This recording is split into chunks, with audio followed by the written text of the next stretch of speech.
It was the first day of school and my first day ever of being an assistant principal. Over the radio, we received a call from a PE teacher that said, hey, there's an issue in the gym. So my colleague and I rushed over there to see what exactly was going on. As we entered the gym, we saw one girl standing in front of the class with her classmates laughing at her. And we saw another girl set off to the side that looked guilty. The PE teacher was exasperated and said, well, Danielle decided to pick up where she left off from last year. She pretended to be Ashlyn's friend, told Ashlyn, you are such a good dancer. You should go dance in front of the class. Ashlyn, being the trusting young woman that she was, thought maybe Danielle turned a corner over the summer. Maybe we're friends now.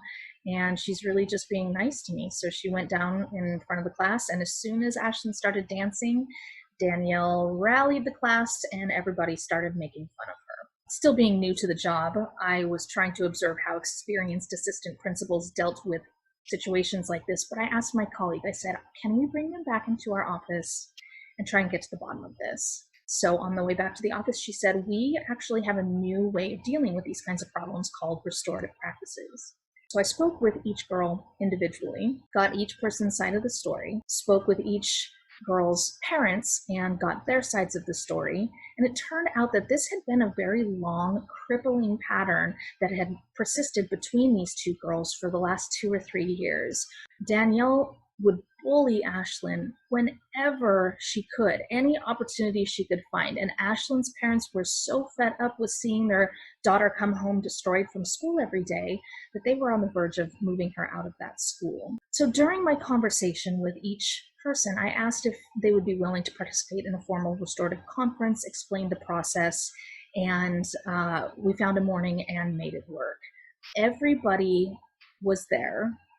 Ashlyn was there, her parents were there, Danielle was there. The one representative that we didn't get to come was a support person for Danielle. Her grandmother, who was her guardian, was unable to attend.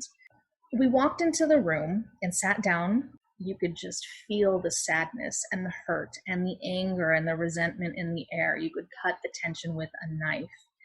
As the facilitator, I began going through the process and following my script.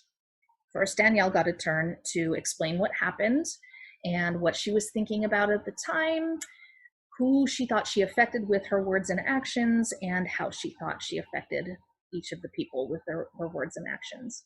And then it was Ashlyn's turn. Ashlyn got to explain what happened from her perspective, how she was affected, and how her friends and family reacted when they heard what happened. Finally, Ashlyn's parents got a chance to say how they were impacted by everything, and it was time to move forward in the process to talk about how we were going to move forward to make sure that this didn't happen again. I asked the question, is there anything anyone else would like to say? And there was a very long, awkward silence. Finally, Danielle broke into tears and apologized for her actions. We all sat there and let her cry.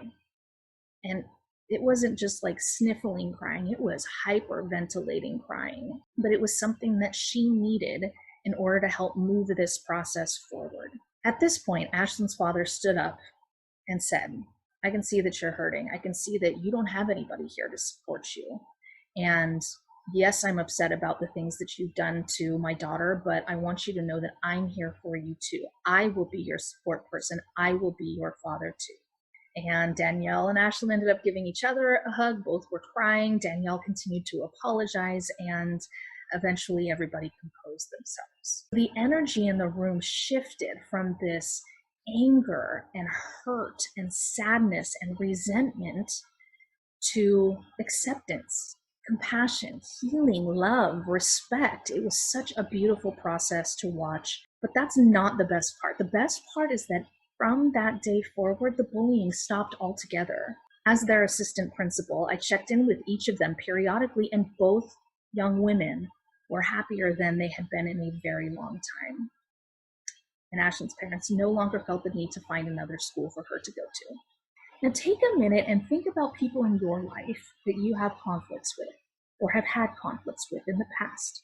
Whether it's our personal lives or professional lives, what do we typically do?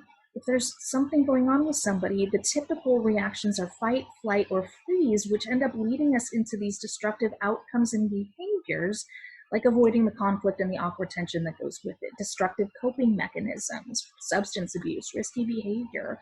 If the conflict exists in our personal lives, we risk losing a potentially very important relationship. And if the conflict exists in our professional lives, we risk losing our job.